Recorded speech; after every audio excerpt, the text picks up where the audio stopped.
அப்படி ஏமாத்தி ஆட்சிக்கு வந்து நல்லது செய்யற மாதிரி நடிக்கிறாங்கல்ல, நாடகம் ஆடுறாங்கல்ல, அவங்கள எப்படி நம்ம கேள்வி கேட்காம இருக்க முடியும்? அதனால அவங்கள நம்ம கேள்வி கேட்காம விட போறதே இல்லை.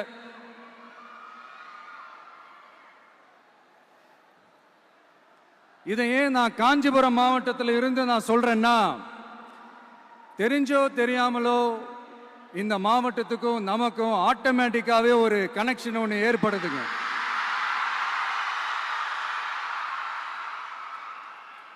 ஏன்னா நம்மளுடைய முதல் கள பயணத்தை தொடங்கினதே பரந்தூர்ல இருந்து தான். பரந்தூருக்கு போய் அந்த மண்ணில் நின்று அந்த மக்களுக்காக கேள்வி கேட்டதும் இதே அண்ணா அவர்கள் பிறந்த காஞ்சிபுரம் மாவட்டம் தான்.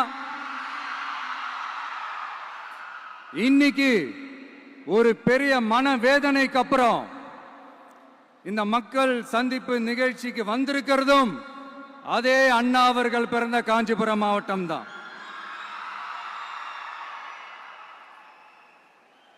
அதனால நமக்கு எல்லாமும் கொடுத்த நம்ம மக்களுக்காக எல்லா நல்லதையும் செய்யணும், அதுவும் சட்டப்பூர்வமாக செய்யணும், அங்கீகாரத்தோட செய்யணும், அதிகாரப்பூர்வமாக செய்யணும், ஒட்டுமொத்த தமிழ்நாட்டு மக்களுக்கும் செய்யணும், ஒரே மாதிரி செய்யணும், ஒரே எண்ணத்தோட செய்யணும்.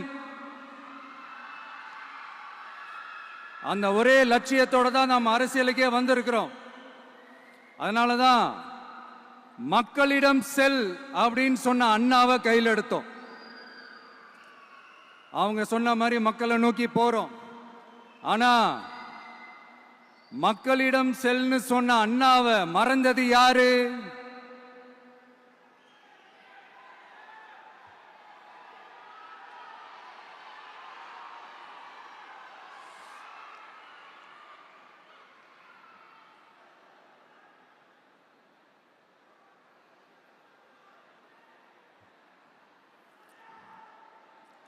கொள்கையா? அதனப்பா கிலோ என்ன விலை என்னன்னு கேட்கிற அளவுக்கு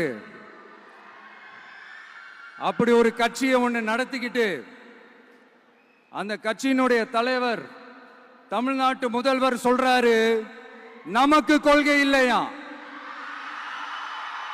எப்படி? நமக்கு கொள்கை இல்லையா?